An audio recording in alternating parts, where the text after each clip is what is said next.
on section G, variables. It's on page 9. So we already talked about numbers. Again, algebra 1 is really consist of basically numbers and letters. We talked about numbers in the previous sections. Numbers really are used to count different things. Like you have 10 calculators or 2 pens, things like that. Now letters, we have letters over here on the right. Letters represent something else. So for usually they represent a different number. Or they could represent a different letter or an expression, but we'll see that later. But for now, we're just going to discuss letters representing a certain number.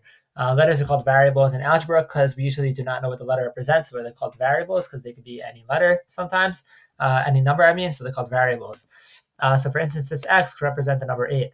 This y could represent a -3. This and then sometimes in an equation or an expression, we have different letters representing a different numbers. So h, z, and b could all be used to represent 3 different numbers. Over here we have 5x. Whenever you have a number next to a letter, that means they're multiplying by each other. So 5x means 5 times x. The dot means times. This means 5 times x. Also, if you have a letter next to another letter, that also means multiplication as well. So if you have xy, that would be x times y. Now let's say, for instance, in this example, this is an example. Let's say we knew that x was 3. So we said x equals to 3. That means x is 3. So that means that it's 5 times x, and x is 3. So it's 5 times 3. So this right here, this is called an expression. We'll see that soon. This is going to be 15. So 5x, in this case, when x is 3, this would be 15. Right? But when you put in 3 instead of x, you don't just write 3 instead of x. You don't just write it like this because now it says 53. But really 5x when x is 3 is 15, not 53. So a very important thing, whenever you put in a number for a variable, for a letter, you always have to put that number in parentheses. So again, we have 5x. We know x is 3. So we could substitute. Instead of writing x, we could write 3. But we can't just write 3 because then it would say 53. So we have to write 3 in parentheses like so. So if we write 3 in parentheses, it means 5 times 3. This means 5 times 3.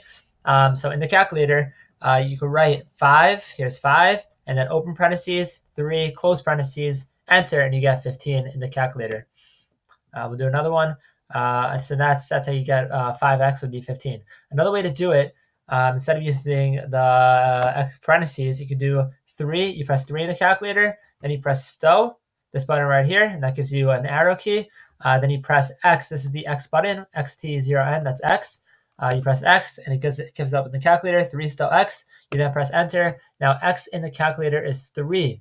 Now if we put in the expression of 5x, we'll put in 5x now, and you press enter, and you get 15. So we see now 3 in this calculator is, x in this calculator is 3. Let's say we have 7h. That means 7 times h, and we know that h, let's say, is -12. So let's say h is -12. That means 7 times -12. Again, you're not just going to write 7 -12. You have to write the -12 in parentheses. So we're substituting instead of the h, we're putting in -12, but we must put it in parentheses. Now in the calculator, you're going to do again, you do 7, parentheses, open parentheses, then -12, close parentheses, and then you press enter and you get -84. Because again, it's 7 times h. We know h is -12, but instead of h, we're going to put in -12 in parentheses and then press enter. The other way to do it is you could do -12 and then click stow, the stow button right here, and then you can do x, or if you want, you can do alpha and then click h right here, which is above the arrow key. Either way is fine. And then you do 7x and you get -84. Now we have -4ay. That means -4 times a times y. We know that a is -3 and we know y is 11. That's the example. So now instead of a, we're going to put in -3 in parentheses, and instead of y, we're going to put in 11 in parentheses. So you see how we know a is -3 and we know y is 11. So instead of those letters, we're going to put in -3 in parentheses and 11 in parentheses. Again, if you didn't have the parentheses, it would say -4, -3, 11, but doesn't make sense. So we're going to put in -3 in parentheses and 11 in parentheses. Now we could write that straight out in the calculator, -4, parentheses, -3, parentheses 11, press enter, and we get 132. So -4ay, when a is -3 and y is 11, that would equal to 132.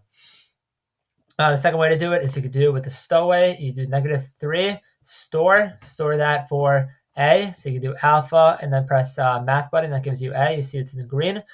Press enter, and now a in the calculator is -3. And then you can do 11 and then stow, and then click y. Y is alpha, and then y is over here on the bottom above the 1. and now a is -3 and y is 11. You then put in -4ay in the calculator, you'll get 132. That's the second way to do it. Now in question number 1, solve to the nearest tenth. Again, you're going to rewrite the equation, the expression in the calculator, but when you get to a and x, you're going to input the numbers in parentheses. So we have 5, so it says 5a minus, this is a minus sign, 7x plus 13, so we have 5, and then a, we know a is -3. So instead of a, we could write -3 in parentheses like this. So you see, instead of me writing a, I just wrote -3 in parentheses because we know that a is -3. Now we write minus, right? This is in between two numbers, so this is a minus sign, -7. Now we have an x. Now you don't write x, we know that x is -1/2. So we're going to write in parentheses negative. Now to get a fraction, you do alpha, y equals, and then enter, and you get a fraction. You put 1 on top and 2 on the bottom, close the parentheses, and then write the rest of it, which is plus 13. Press enter, and you get 3/2 in the calculator. You then go to math, down 1 to DEC, and you get answer DEC, and you press enter again, and you get 1.5. Number 2, it says -3/4 xt minus 0.4t. This dash is a minus. We know that x is 1.03 and t is -5. So again, I'm going to write this exactly how it's written, but instead of x, we're going to put in 1.03, and instead of t, you put in -5. So we write negative, alpha, y equals, and enter, and you put 3 on top, 4 on the bottom. Now x is 1.03. So instead of x, we're going to put in parentheses 1.03.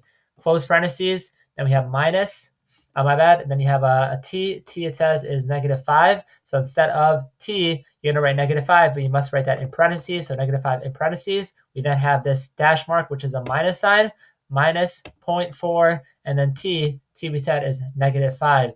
Again, the dash is negative because it's immediately following an open parentheses, or if it starts the operation. Otherwise, it's always going to be minus. Close parentheses, enter 5.8625, solve to the nearest tenth. That tenth has 1 0 in it, or 10 is 1 0, so therefore one number after the decimal point, 5.8. You look at this number right here, which is 5 or more, so therefore the answer is 5.9. Number 3, negative, this negative axy minus 2x, so a is 1.02, x is -1, and y is 1/2, so I put those in parentheses, minus 2, and then we had x is -1, so you write that in parentheses, then you press enter, and you get 2.51, so the answer is 2.5 to the nearest tenth. Here are the answers to the rest of the questions, and that is how you do section G.